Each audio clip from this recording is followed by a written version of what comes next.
राधे राधे, जय माता की भक्तों।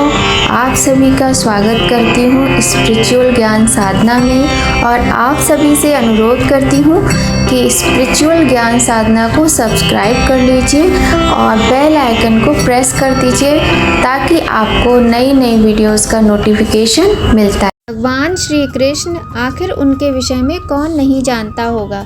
धर्म की खातिर ना जाने कितने महान कार्य कर गए। मन में जब जब उठे बेवजह के सवाल तो याद आए भगवान श्री कृष्ण के अनंत नाम। जय माता की, राधे राधे। कैसे हैं आप सभी लोग? आशा करते हैं सभी लोग बहुत अच्छे होंगे। बताने के लिए कमेंट में जय माता की, राधे राधे अवश्य ही लिखिएगा। आज की वीडियो में हम आपको बहुत ही सुंदर कथा सुनाने वाले हैं भगवान श्री कृष्ण की। भगवान श्री कृष्ण की कई रानियां थीं, उनमें एक रूपवती रानी थी सत्यभामा। वैसे तो सभी रानियां ही बहुत ज़्यादा सुंदर थीं, किंतु सत्यभामा जो थी उन्हें अपने रूप सौंदर्य का बहुत अधिक घमंड था। तो आज हम आपको श्री कृष्ण की रानी सत्यभामा की कथा सुनाएंगे और कथा बहुत ही सुंदर है और बहुत ही महत्वपूर्ण जानकारी भी आपको इस कथा से मिलने वाली है। तो वीडियो को पूरा सुनिएगा, देखिएगा, आपको बहुत पसंद आएगी। तो अगर आप लोग पहली बार चैनल पर आए हैं तो जल्दी से चैनल को सब्सक्राइब कर लीजिए और बेल आइकन प्रेस कर दीजिए ताकि आपको ऐसी ही मनोहर कहानियाँ, सुंदर जानकारी समय समय पर प्राप्त होती रहे। तो चलिए प्रारंभ करते हैं भगवान श्री कृष्ण की यह पावन कथा। बोलिए गणेश भगवान की जय, लक्ष्मी नारायण भगवान की जय। श्री कृष्ण जी की सुंदरता ऐसी है कि देखने भर से मनुष्य स्वर्ग की ओर प्रस्थान कर ले। कृष्ण बिन राधा कहाँ और राधा बिन श्री कृष्ण कहाँ, ये तो हम सभी सुनते आ रहे हैं, लेकिन हम भक्त भी अपने श्री कृष्ण से अत्यधिक प्रेम करते हैं। तो आज हम भगवान श्री कृष्ण की बहुत ही पावन और सुंदर कथा सुनाते हैं। सत्यभामा श्री कृष्ण की 8 प्रमुख पत्नियों में रुक्मणी, भद्रा, जामवंती, कालिंदी, मित्रविंदा, लक्ष्मणा, सत्या में से एक थी, जबकि कृष्ण की 3 महारानियों में वो प्रमुख थीं। सत्यभामा अवंतिका, जिसे वर्तमान में उज्जैन कहा जाता है, वहाँ के राजा सत्राजित की पुत्री थी। श्री कृष्ण भगवान और सत्यभामा के 10 पुत्र थे। श्री भानु, सुभानु, भानु, बृहदभानु, स्वरभानु, प्रभानु, चंद्रभानु, भानुमान, अतिभानु और प्रतिभानु। सत्यभामा के पिता सत्राजित के पास एक चमत्कारिक मणि हुआ करती थी, जिसके विषय में कहा जाता था कि वह स्वर्ण उत्पन्न करती थी। एक बार सत्राजित का प्रसेन नामक भाई उस मणि को धारण कर शिकार के लिए निकल जाता है। जब काफ़ी देर होने पर वह शिकार से वापस नहीं लौटा तो सत्राजित को लगा कि श्री कृष्ण ने उसके भाई को मारकर वह मणि चुरा ली है। राज्य में श्री कृष्ण को लेकर ऐसी बातें होने लगीं। जब भगवान श्री कृष्ण को ये पता चला कि लोग उन्हें चोर समझ रहे हैं तो वे स्वयं प्रसेन को खोजने के लिए जंगल की ओर निकले। जब श्री कृष्ण जंगल में पहुँचे तो वे देखते हैं कि प्रसेन और उनका अश्व मृत पड़े हैं और वह मणि जिसे प्रसेन ने धारण किया था वह एक रीछ के पास है। ये रीछ और कोई नहीं, राम भक्त जामवंत जी थे। जामवंत और भगवान श्री कृष्ण के बीच भयंकर युद्ध हुआ और देखते ही देखते जामवंत पराजित होने की अवस्था में आ चुके थे। इसके लिए उन्होंने अपने प्रभु भगवान श्री राम का स्मरण किया। स्मरण करते ही श्री कृष्ण जी ने राम का रूप ले लिया। जामवंत जी ने जैसे ही श्री कृष्ण जी को राम अवतार में देखा, वे अपने अश्रुओं को रोक नहीं पाए और क्षमा मांगते हुए उन्होंने उस मणि के साथ ही अपनी पुत्री जामवंती को भी भगवान श्री कृष्ण को सौंप दिया। अब भगवान श्री कृष्ण उस मणि को लेकर राजा सत्राजित के पास पहुंचते हैं और उन्हें ये मणि लौटा देते हैं। उस समय सत्राजित को अपनी सोच पर बहुत ग्लानि हुई कि उन्होंने भगवान श्री कृष्ण को एक हत्यारा और चोर समझ लिया। इस पर सत्राजित ने श्री कृष्ण के सामने क्षमा मांगी और अपनी ग्लानि को दूर करने के लिए पुत्री सत्यभामा का विवाह भगवान श्री कृष्ण से कर दिया। इस तरह एक ग्लानी ने श्री कृष्ण और सत्यभामा का विवाह करवाया। अब यहाँ पर हमें ये जानकारी प्राप्त हुई कि भगवान श्री कृष्ण का विवाह सत्यभामा के साथ कैसे हुआ। अहंकार से जुड़ी सत्यभामा थी। सत्यभामा सुंदर थी, किंतु उनको अहंकार बहुत ज़्यादा था। एक बार की बात है कि भगवान श्री कृष्ण द्वारिका नगरी में अपनी पत्नी सत्यभामा के साथ सिंहासन पर विराजमान थे। दोनों के निकट ही गरुड़ और सुदर्शन चक्र भी मौजूद थे, जिनमें अत्यधिक तेज दिखाई पड़ रहा था। पास में बैठी सत्यभामा ने श्री कृष्ण से बातों बातों में सवाल किया कि हे प्रभु, जब आपने त्रेता युग में भगवान श्री राम का अवतार लिया था, तब आप सीता आपकी पत्नी थी, तो क्या वो मुझसे अधिक सुंदर थी? भगवान श्री कृष्ण सत्यभामा की बातों से तुरंत समझ गए कि उन्हें अपनी सुंदरता का बहुत अधिक अहंकार हो गया है। फिर पास में बैठे गरुड़ बोले, हे प्रभु, क्या कोई मुझसे भी अधिक तीव्र दौड़ सकता है? इस पर सुदर्शन चक्र भी चुप नहीं रहे। वह भी बोले कि प्रभु, मैंने तो आपको कितने ही युद्धों में विजय प्राप्त करवाई है, क्या भला कोई इस संसार में मुझसे अधिक शक्तिशाली है? भगवान श्री कृष्ण तो स्वयं ही ईश्वर थे। उन्हें यह सोचने में जरा भी देर नहीं लगी कि इन तीनों को खुद पर कितना अहंकार हो गया है। अतः अब श्री कृष्ण को तीनों का अहंकार तोड़ना था। भगवान श्री कृष्ण ने गरुड़ से कहा कि तुम हनुमान जी के पास जाओ और उनसे कहना कि उनके प्रभु श्री राम और माता सीता तुम्हारी प्रतीक्षा में राह तक रहे हैं। इसके बाद श्री कृष्ण ने सत्यभामा को माता सीता के रूप में तैयार रहने को कहा और स्वयं उन्होंने प्रभु श्री राम का अवतार ले लिया। भगवान श्री कृष्ण ने सुदर्शन चक्र से मुख्य द्वार पर पहरा देने को कहा कि मेरी आज्ञा के बिना कोई महल में प्रवेश न कर पाए। गरुड़ जी ने जाकर हनुमान जी को संदेशा पहुंचाया और अपने साथ चलने को कहा, पर हनुमान जी ने कहा कि तुम आगे चलो, मैं वहां पहुंचता हूं। गरुड़ जी उस समय सोच रहे थे कि ये वृद्ध बानर ना जाने कब तक वहां पहुंचेगा, पर जब गरुड़ द्वारका में पहुंचे तो वह देखते हैं कि हनुमान जी तो उनसे पहले ही द्वारका पहुंचकर वहां प्रभु श्री राम के चरणों में बैठे हैं। इस पर गरुड़ को बहुत लज्जा आई। अब भगवान हनुमान से श्री राम ने पूछा कि तुम महल में प्रवेश कैसे कराए? क्या मुख्य द्वार पर तुम्हें किसी ने अंदर आने से रोका नहीं? इस पर हनुमान जी ने अपने मुंह से सुदर्शन चक्र को निकालकर कहा कि मुझे अंदर आते समय सुदर्शन चक्र ने रोका था, परंतु मैंने इन्हें अपने मुंह में रख लिया। मुझे इसके लिए क्षमा करें। इस समय तक गरुड़ जी को अपनी तीव्र उड़ान का अहम और सुदर्शन चक्र को अपनी शक्ति का अहम समाप्त हो चुका था। हनुमान जी ने आगे कहा कि हे प्रभु, आपने साथ माता सीता की जगह सिंहासन पर एक दासी को क्यों विराजमान किया है? हनुमान जी के मुख से इस तरह के वचन सुनकर श्री कृष्ण की रानी सत्यभामा का घमंड चूर चूर हो गया। हनुमान जी ने जब उन्हें सीता माता ना समझकर दासी कहा तो सुंदरता पर सत्यभामा का अहंकार समाप्त हो गया था।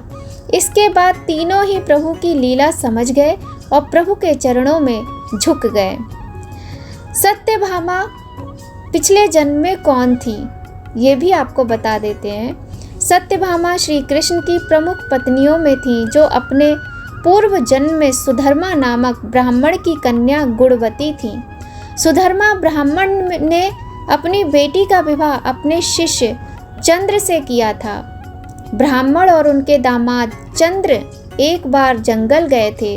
तब जंगल के रास्ते में एक राक्षस ने दोनों को मार डाला था। दोनों की मृत्यु के बाद गुणवती को दरिद्रता का सामना करना पड़ा। अपनी दरिद्र अवस्था में गुणवती ने खुद को ठाकुर जी की भक्ति में लीन कर लिया। सत्यभामा राजा सत्राजित की बेटी हुई। कहा जाता है कि जिस मणि को चोरी करने का आरोप भगवान श्री कृष्ण पर लगा था, वह मणि उन्हीं की थी। जैसे ही कृष्ण ने उनकी मणि उन्हें वापस सत्राजित को दी, लज्जित हो गए और सत्यभामा का विवाह भगवान श्री कृष्ण से करवा दिया। सत्यभामा सत्राजित की कन्या और भगवान श्री कृष्ण की 4 मुख्य रानियां भूदेवी का ही अवतार हैं। इनसे कृष्ण को 10 पुत्र हुए। सूर्य ने जो स्यंतक मणि सत्यभामा के पिता को दी थी, उसे शतधन्वन ने सत्राजित की हत्या करके छीन लिया था। सत्यभामा भगवान श्री कृष्ण की दूसरी पत्नी थी, पर बहुत ही घमंडी थी। उनका मानना था कि वो सबसे सुंदर और सबसे धनी है, क्योंकि उनके पिता बहुत अधिक धनवान थे। सत्यभामा के पास अपार रत्न, आभूषण और संपत्ति थी, जिसका उन्हें बहुत अहंकार था। अब हम आपको एक बहुत ही सुंदर घटना रानी सत्यभामा की ही सुनाते हैं आपको, जब भगवान श्री कृष्ण का तुलादान हुआ था। ध्यान से सुनिए, बहुत ही सुंदर ये प्रसंग है।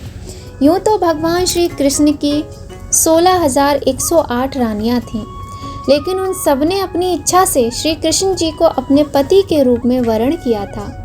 उनकी 3 पटरानी थीं, जिनसे उनका विधिवत विवाह हुआ था, रुक्मिणी, जामवंती तथा सत्यभामा। उन सब में से श्री कृष्ण सबसे अधिक प्रेम सत्यभामा को करते थे। शायद इसी कारण सत्यभामा को उनके इस प्रेम और उससे अधिक अपने रूपवती होने पर गर्व था। उनके मन में सदैव यही विचार रहता था कि अत्यधिक रूपवती होने के कारण ही भगवान श्री कृष्ण उनसे सबसे अधिक प्रेम करते हैं। यह बात श्री कृष्ण को कुछ उचित नहीं लगी। उन्होंने सत्यभामा के इस भ्रम को दूर करने की योजना बनाई। इसी को पूर्ण करने के लिए उन्होंने नारद जी को गुप्त संदेश देकर अपने पास बुलाया। एक दिन घूमते हुए प्रभु दर्शन की इच्छा से नारद जी उनके महल में आए, तो सबने उन्हें प्रणाम किया तथा यथोचित उनका सम्मान करके उनके सम्मुख खड़े हो गए। यूं ही बातों बातों में सत्यभामा ने कहा कि हे महर्षि, आप मुझे आशीर्वाद दीजिए कि अगले जन्म में भी भगवान श्री कृष्ण ही मुझे पति रूप में प्राप्त हों। नारद जी बोले, हे देवी, ऐसा हो तो सकता है, परंतु इसके लिए कुछ नियम है। तब सत्यभामा ने कहा, हे महात्मन, ऐसा क्या नियम है, आप मुझे बताइए।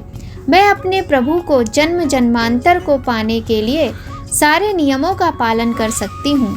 तब नारद जी ने कहा, यदि कोई व्यक्ति अपनी सबसे अधिक प्रिय वस्तु इस जन्म में दान करे, तो अवश्य ही वह वस्तु उसे अगले जन्म में प्राप्त होती है।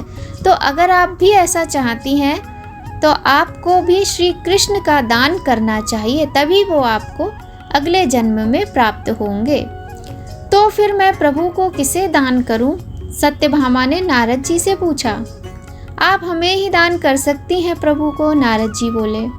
यह सुनकर सत्यभामा ने श्री कृष्ण को नारद जी को दान रूप में देने का निश्चय कर संकल्प कर लिया।